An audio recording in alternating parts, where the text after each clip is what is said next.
Hey there, it's Tony here, and today I'm going to walk through a new capability in the latest release of waveSharp, which is called waveSharp 3. It's a free image sharpening software, and in this quick look, the feature we'll look at is called Chroma Denoise, and I'll take a look at that on a Jupyter image.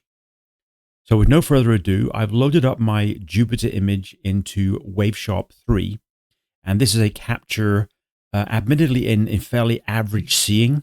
So it's a video capture. Those video frames were then stacked and aligned, and now I brought them into waveSharp. Now, the Chroma Denoise is a nice capability where color noise can be prevalent, particularly in RGB and LRGB images.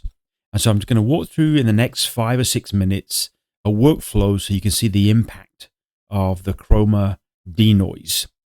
So the first thing I'm going to do in my image is I'm going to go into the processing tab in waveSharp 3, and I'm going to select the LRGB in terms of the convolution style, and then I'm going to sharpen the image by moving these sliders. I'm going to take the first slider up to about 200, the second one about half of that, and then the third one around half of that again. And then I'm going to go ahead and click on Estimate Filter. This is a nice capability in waveSharp 3 that gives you, or takes away maybe some of the guesswork in what the sharpen filter value should be in waveSharp. Now, by any means, it's not going to be the end result, the end number that you may want to stick with. You may still want to play around with the sharpen filter value, but I found it gives me a fairly good estimate and a good starting point. So once it's done that estimation of the layers, you notice that we've got some nice sharpening taking place in this Jupyter image. Now, after we've done this sharpening and we've loaded up the image, I'm going to go ahead and then I'm going to look at some of the color channels. And so let's see here. So let's go ahead in waveSharp 3, and there's an icon here that's almost like a prism type thing, and I can switch between color and black and white. But I am going to select the saturation channel here, and you can see straight away in the image it's a fairly good indicator of some of the color noise that you may have in the saturation channel. Now, as I say, this image was acquired in fairly average seeing, and then it was subsequently stacked in some other software. But if I go ahead now, having looked at this saturation channel, I'm going to go ahead and I'm going to activate the Chroma Denoise here. So I'm going to click on that, and you can see straight away there is an impact, or it looks like, on the color noise.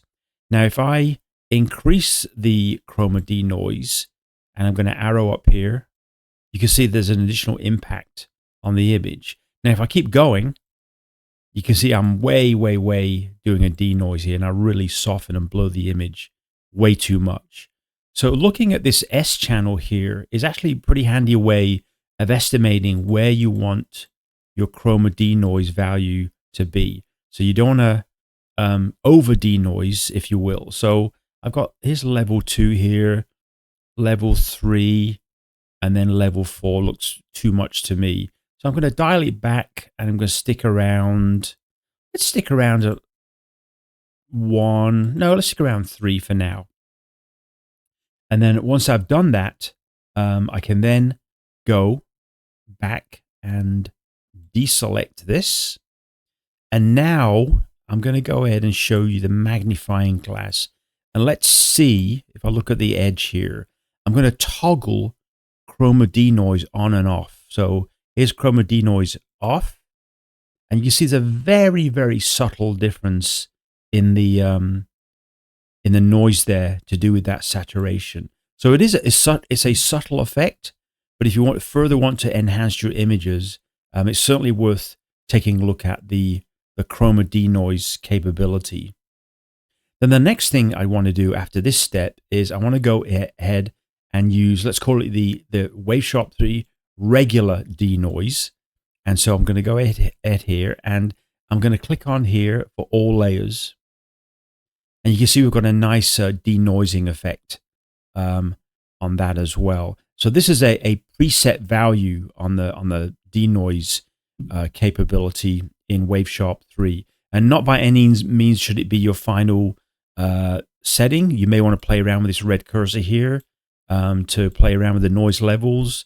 I'm just going to kind of leave it like this at the default for now. And for this Chroma Denoise then, that's it. It's a fairly simple thing to play around with. Definitely encourage you to dig into waveSharp 3.